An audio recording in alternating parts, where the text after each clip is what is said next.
The space station called Harmony's Edge floated in the darkness between three star systems. It was old, beautiful, and very important. Leaders from many worlds came here to talk, to argue, and sometimes to make peace. Today, the station had a problem. A loud, crying, fire-breathing problem. Keeper Surin stood in the middle of the diplomatic hall, her massive dragon-like body tense with exhaustion. She was 12 feet tall, covered in scales that shimmered like liquid silver, and her eyes glowed with the deep orange of dying stars. Among her people, the Draconeth, she was considered young and strong, but right now she felt neither. Behind her, three small creatures huddled together, making sounds that were half whimper and half growl. They were her children, her hatchlings, and they had not stopped crying for 6 days. Bora, the eldest, was the size of a large dog. Her scales kept shifting from angry red to sad blue, never settling on one color. Taiyang, the middle child, had wrapped his tail around his own face and was rocking back and forth. Little Nuri, the youngest, simply sat and screamed. Small flames shot from her mouth with each cry, scorching the floor beneath her. "Keeper Surin," said the Vellani delegate, pressing his thin fingers against his temples. "We cannot continue like this. My people are psychic sensitive. Your hatchling's distress is causing physical pain to everyone in this section of the station." Surin lowered her great head. "I know.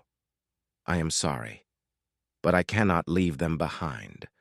Draconeth young cannot survive separation from their mother's presence. They would die within days."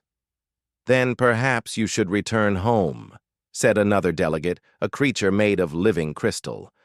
"The peace talks can proceed without the Draconeth." "No." Surin's voice was firm despite her tiredness. "If I leave, my people will see it as an insult. The war between the Morath and the Kindori will spread to our borders. Millions will die." She looked at her crying children and felt her hearts break. "I will find a solution. I must." In another part of the station, Ambassador Hana walked through the corridors with quick, worried steps. She was a human woman, small compared to most species here, with black hair pulled back in a neat style. Humans had joined the Galactic Union only 10 years ago. They were still newcomers, still learning, still trying to prove they belonged. Her communicator beeped. She answered it while walking. "Ambassador, the situation is getting worse," said her assistant. 3 more delegates have filed complaints. The Vellani are threatening to leave. And someone from the Morath delegation made a joke about eating the hatchlings. Hana closed her eyes and took a deep breath. "What about the specialists? The child behavior experts from the Kindori?" "They tried. One of them got too close and Taeyang bit him.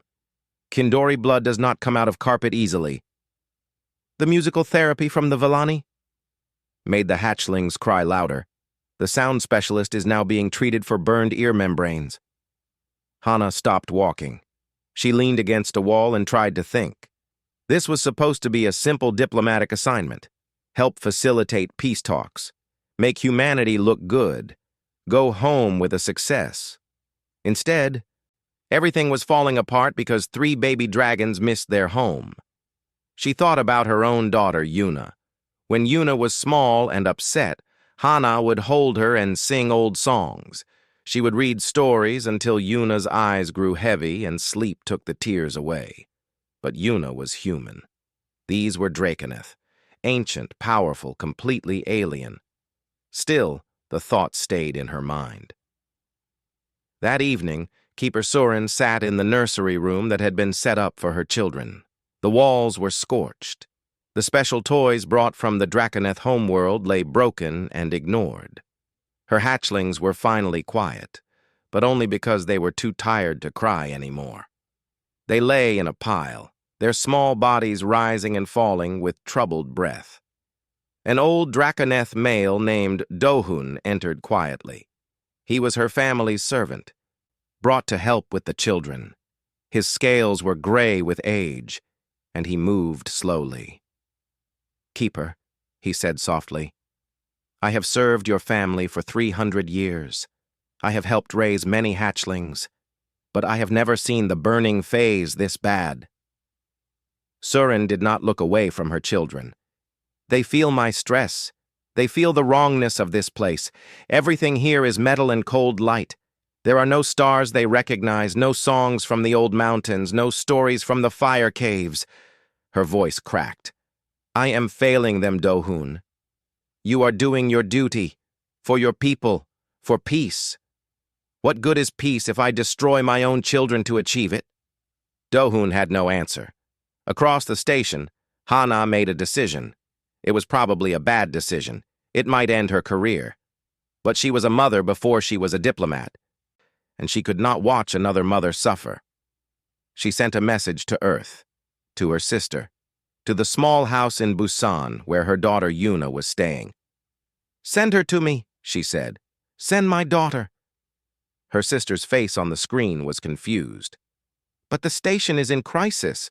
You said it was too dangerous." "It is. But I need her." Hana paused. "No. Someone else needs her. Someone needs what only a human child can give. I do not know if it will work, but I have to try." 3 days later, a small transport ship docked at Harmony's edge. A little girl with round cheeks and curious eyes stepped onto the station. She carried a backpack with a stuffed rabbit sticking out of it and a tablet loaded with her favorite stories. Yuna was 7 years old, and she had no idea that she was about to change the galaxy. Yuna thought the space station was boring. Her mother had promised amazing things: aliens from distant stars, ships that flew faster than light, adventures. Instead, Yuna sat in a small room while her mother attended meeting after meeting. The window showed only black space and tiny dots of light that were supposed to be exciting but just looked like dots. She kicked her feet against the chair and sighed loudly. Her tablet was fully charged. She had books to read. But reading alone was no fun. Reading was something you did with someone else, someone who would listen and gasp at the exciting parts and laugh at the funny parts. When her mother's assistant came to check on her, Yuna asked if she could explore. "Only the safe sections," the assistant said. "Stay on the green paths. Do not touch anything. Do not talk to anyone who looks dangerous." Yuna nodded seriously. Then she walked out and immediately ignored every instruction. The station was actually interesting when you looked closely. There were tall creatures made of light who floated instead of walking. There were small furry beings who traveled in groups of 20, all talking at once. There was something that looked like a giant flower, but moved like a person. Yuna followed the sounds, strange sounds, sad sounds, crying sounds that reminded her of the neighbor's dog when it was left alone during storms. The sounds led her to a door marked with symbols she could not read. The door was partly open. Yuna peeked inside. 3 creatures sat huddled in the corner of a large room. They looked like baby dragons from her storybooks, but smaller and sadder. Their scales were dull, shifting through dark colors. One of them was making the crying sound. Another was chewing on its own tail. The smallest one just stared at nothing with wet eyes. "Oh," Yuna whispered. "Poor babies." An old dragon creature noticed her and rushed over. His scales were gray, and he looked tired and worried. "Little one, you cannot be here," he said. His voice was rough but kind. "These are Draconeth hatchlings. They are in their burning phase. They are dangerous. They have injured 17 caretakers this month." Yuna looked at the hatchlings. They did not look dangerous. They looked lonely and scared. They looked the way Yuna felt when she was far from home and nothing was familiar. "They look sad," she said. "They are, but their sadness comes out as fire and claws. Please, for your safety, you must leave." Yuna thought about this. Then she sat down on the floor, cross-legged, and pulled out her tablet. "What are you doing?" the old dragon asked, alarmed. "I am going to read to them," Child, they do not understand human language. They are barely 50 cycles old. They understand nothing but basic commands and emotional bonds. Yuna shrugged. My grandma used to read to me before I understood words. She said the voice matters more than the words. The feeling matters. Before Do-hoon could stop her, Yuna opened her favorite book and began to read aloud. Long ago, in a mountain village, there lived a clever rabbit and a hungry tiger. Her voice was small but clear. She read the way her grandmother had taught her, slowly, with feeling, giving each character a different voice, making the scary parts scary and the funny parts funny. The hatchlings stopped moving. Bora, the eldest, lifted her head. Her scales shifted from dark red to something softer, curious blue. The tiger said, "I will eat you, little rabbit." But the rabbit was not afraid. Taeyang stopped chewing his tail. He turned toward the strange sound. The small creature making mouth noises was not like anything he had ever seen. Soft, warm. And the sounds coming from her were not sharp or cold like the sounds of this terrible metal place. The sounds were round and gentle, like his mother's heartbeat. The rabbit laughed and said, "Why eat me when I can show you something much better?" Little Nuri stood up on shaky legs. She walked toward Yuna, step by careful step. Do-hoon held his breath. If the hatchling breathed fire now, the human child would be badly hurt, but Nuri did not breathe fire. She sat down in front of Yuna and tilted her head, listening. Yuna kept reading. She read about how the rabbit tricked the tiger, how they became friends, how the tiger learned that cleverness was better than strength. By the time she finished the story, all 3 hatchlings had gathered around her. Their scales were soft blue and gentle purple, calm colors, happy colors. Then, one by one, they fell asleep. Do-hoon stared. In 300 years of serving the great Draconeth families, he had never seen anything like this. The door opened. Keeper Surin entered, ready to spend another difficult night trying to comfort her children. She stopped. Her orange eyes went wide. Her hatchlings were sleeping, peacefully, around a tiny human creature who was putting away a tablet and looking quite pleased with herself. What is this?" Surin whispered. Do-hoon shook his head slowly. "I do not know, Keeper, but I think we need to learn." Yuna looked up at the massive dragon mother. She was not afraid. The dragon's eyes looked tired and worried and hopeful, just like her own mother's eyes sometimes looked. "Hello?" Yuna said quietly, not wanting to wake the babies. "I am Yuna. I think your babies just needed a story. Everyone needs stories." Surin lowered her great head until her eye was level with Yuna's face. In that eye, Yuna saw something she recognized. Relief. Gratitude. The desperate hope of a mother who had been watching her children suffer. "Yuna," Surin said, and her voice was soft like wind through ancient trees. Would you come back tomorrow?" Yuna smiled. "I have lots more stories." News traveled fast on the space station. By morning, everyone knew about the human child and the dragon hatchlings. Some were amazed, some were doubtful, and some were angry. The Galactic Council met to discuss the matter. The Great Hall was filled with delegates from dozens of worlds. They argued in many languages while translation devices hummed and beeped. "This is foolishness," said the Morath delegate, a tall being covered in sharp black armor. "Humans have been in the Union for barely 10 years. They are infants themselves. We cannot trust them with Draconeth young." "The hatchlings responded to her," said another delegate. "We all saw the reports.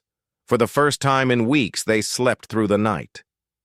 A coincidence, a trick, or perhaps the human did something harmful that we do not yet understand. Keeper Surin stood before the council, her silver scales catching the light. "I watched my children sleep peacefully for the first time since we left our homeworld. The human child did what none of our own healers could do. She calmed them with nothing but her voice and a story. And what happens when she fails?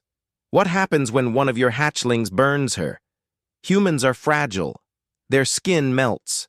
Their bodies break easily. If that child is harmed while in your care, it could cause a diplomatic crisis between humanity and the Draconeth. Ambassador Hana stepped forward. Her heart was beating fast, but her voice was steady. My daughter knew the risk when she sat down with those hatchlings. She chose to help anyway. That is what humans do. We see suffering and we try to ease it, even when it is dangerous. Pretty words, the Morath delegate said. But words do not protect flesh from fire. The debate continued for hours. Yuna waited in the small room, playing a game on her tablet, not knowing that her future was being decided by creatures she had never met. Finally, the council voted. By a narrow margin, they agreed to let Yuna continue visiting the hatchlings. But there were rules.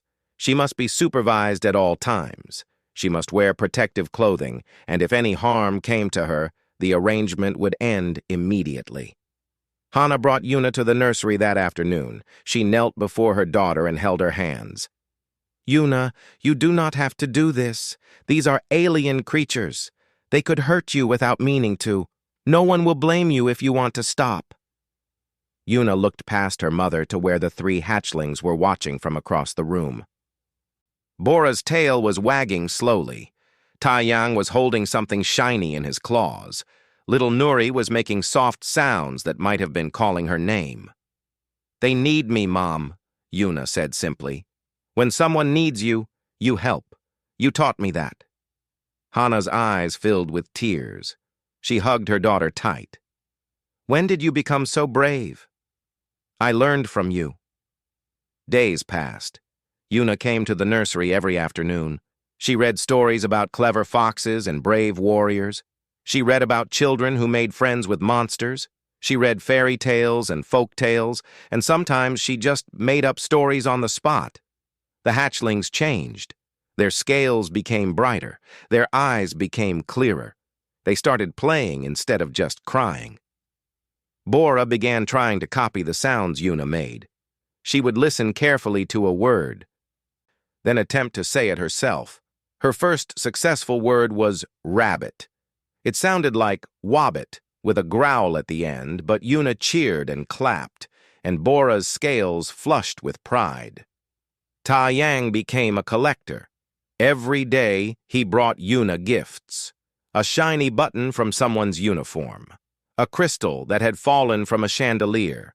A fork he had stolen from the dining hall. He would present each treasure with great ceremony, then wait for Yuna's approval.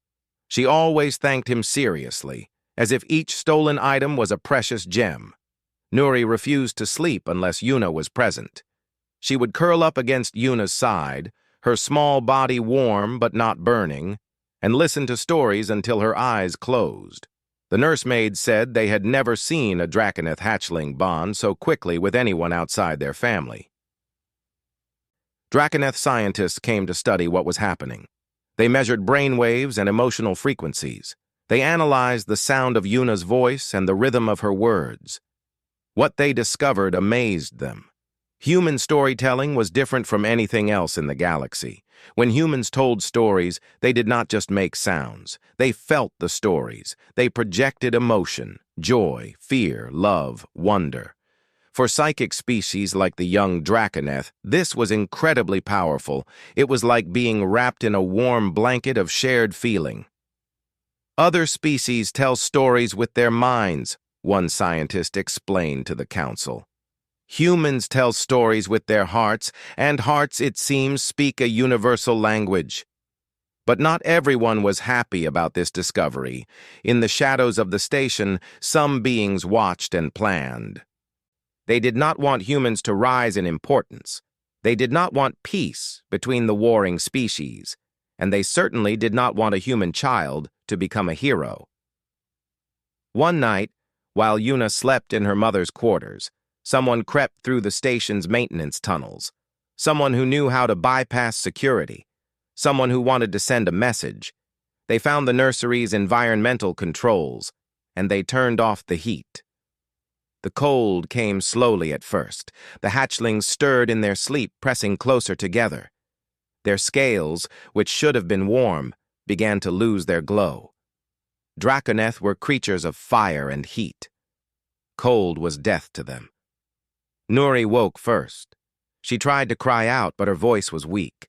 Her body was stiffening. She crawled toward her siblings, but her legs would not work properly.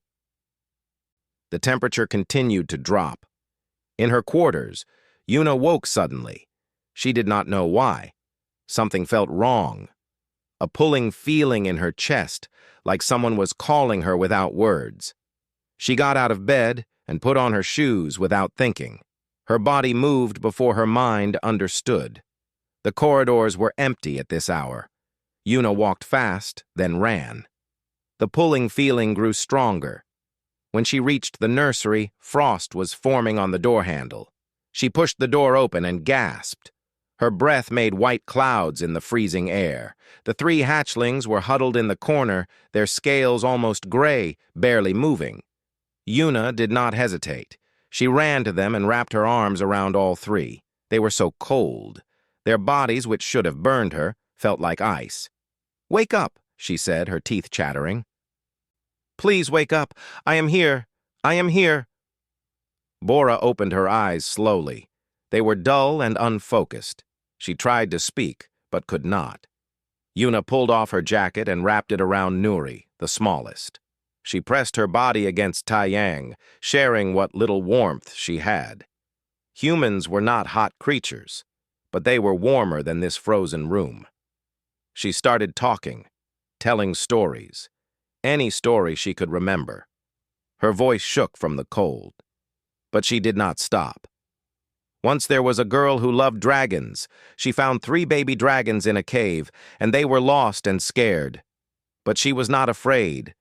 She sat with them and kept them warm until help came. The emergency alarms finally sounded. Dohan burst through the door, followed by station security. They found Yuna curled around the 3 hatchlings, her lips blue, her skin white as snow, still whispering stories through frozen lips.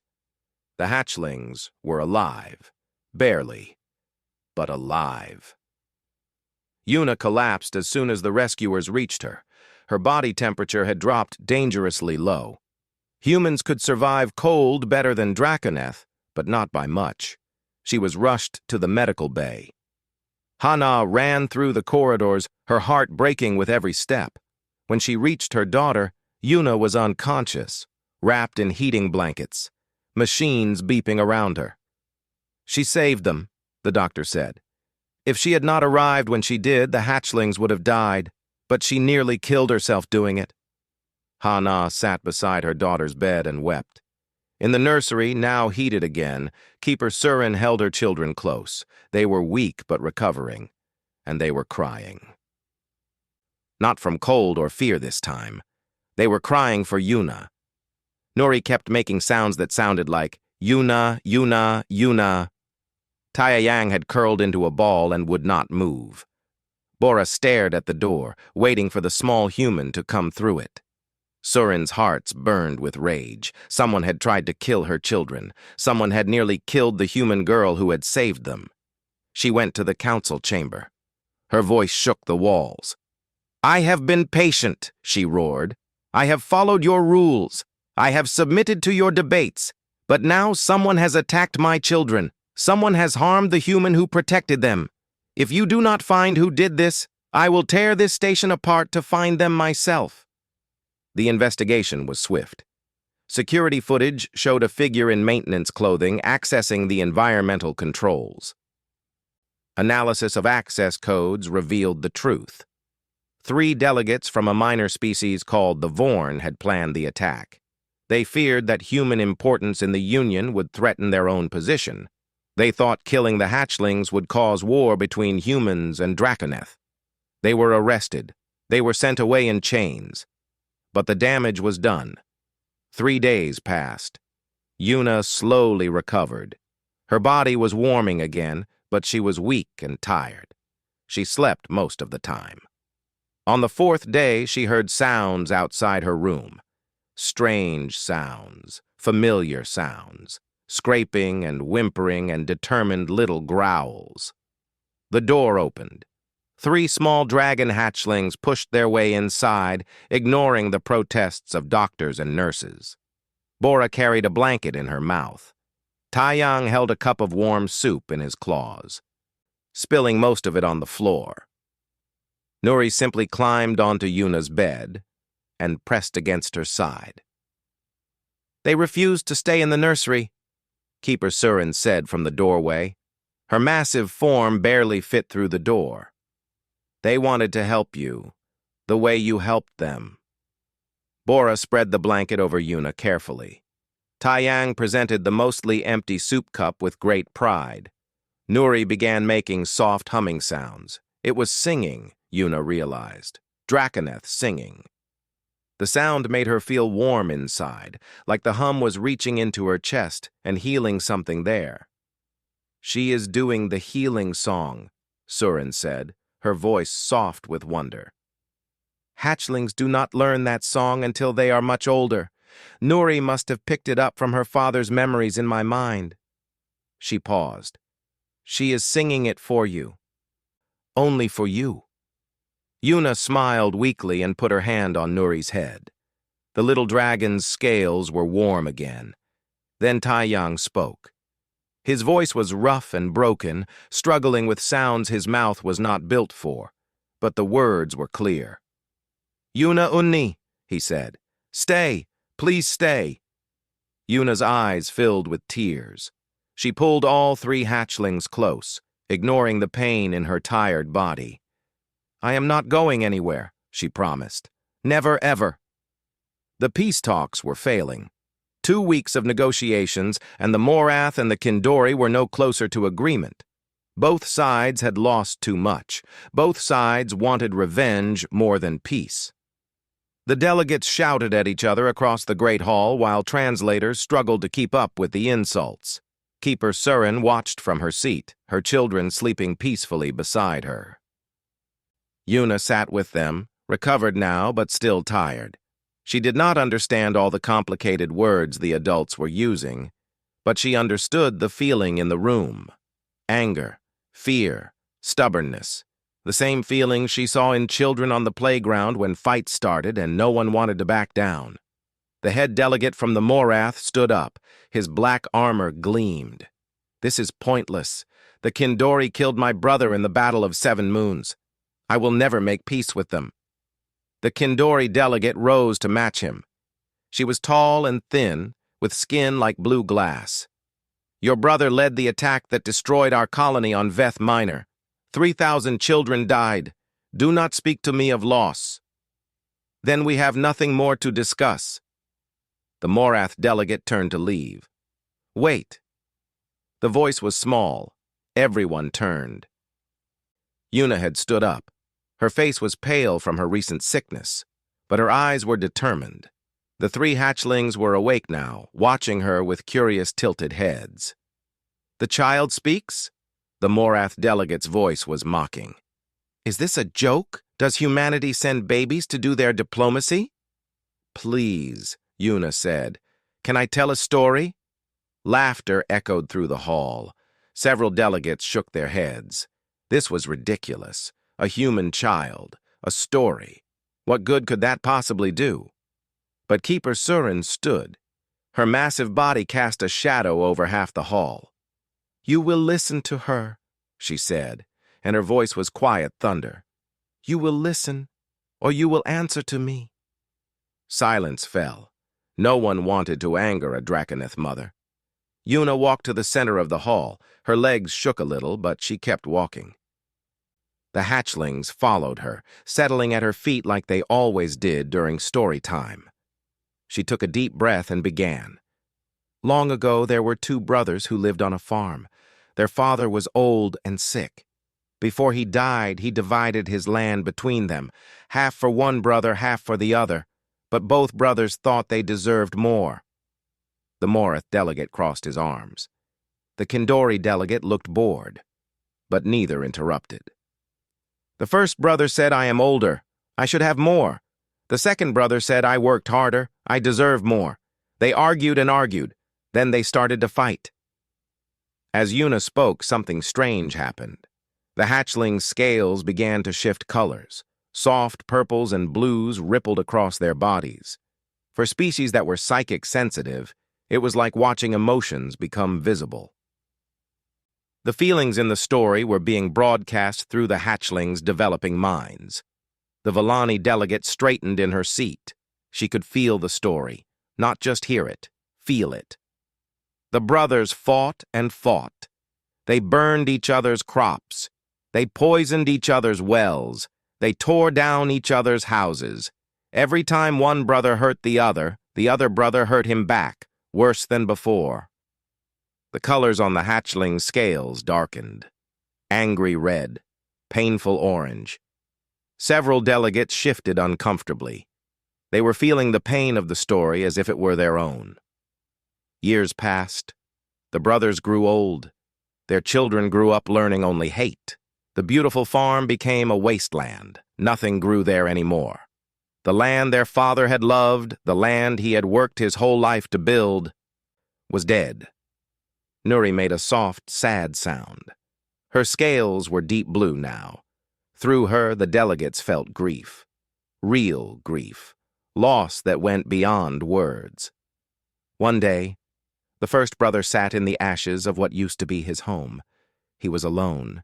His children had left. His wife had died. He had won nothing. He had only lost. And he realized something terrible. Yuna paused. The hall was completely silent.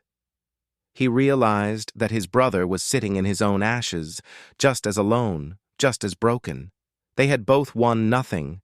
They had both lost everything, and neither could remember any more what they were fighting for. The hatchling's scales shifted one final time.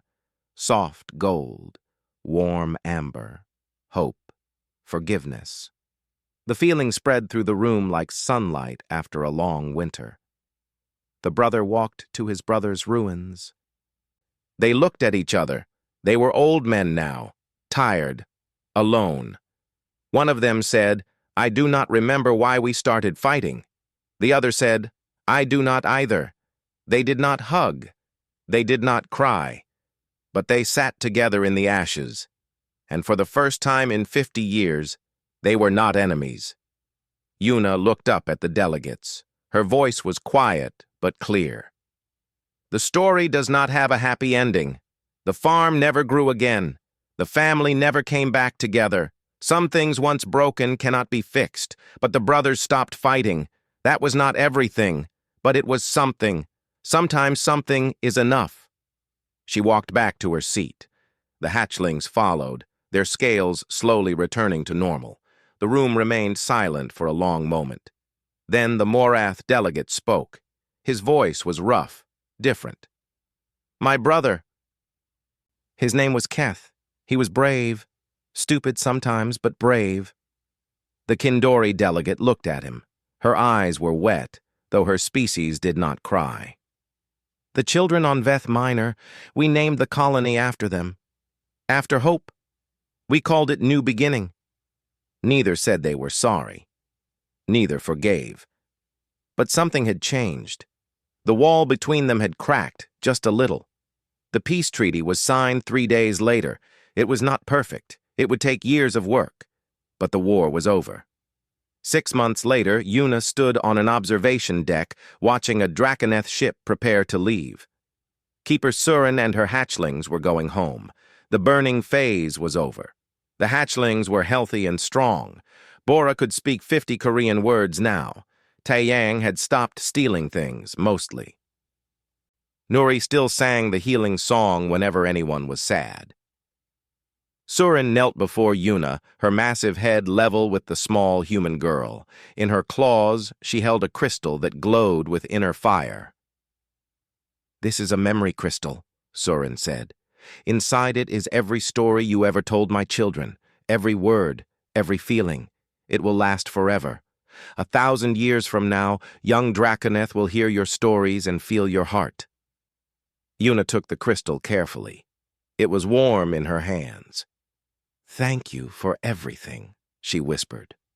Surin touched her forehead to Yuna's, a gesture of deepest respect among the Draconeth.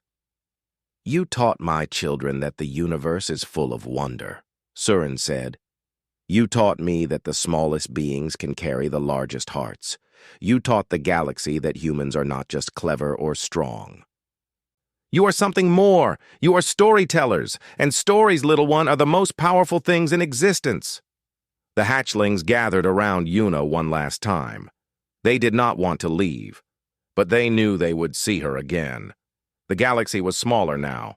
Distances meant less when hearts were connected. As the Draconeth ship departed, Yuna waved from the observation deck. Behind her, Ambassador Hana smiled with tears in her eyes. Around them, other humans were arriving at the station. Young people with books and tablets and stories to share. The first official human readers recruited to work with young psychic species across the galaxy. Yuna watched the ship until it disappeared among the stars. Then she turned to her mother. "Mom, when can I go visit them?" Hana laughed and hugged her daughter. "Soon, my brave girl." Very soon. Yuna looked out at the endless stars. So many worlds. So many species. So many children who might be lonely or scared or far from home. So many stories waiting to be told. She smiled and held the memory crystal close to her heart. The galaxy had always had warriors and scientists, diplomats and kings. Now it had something new.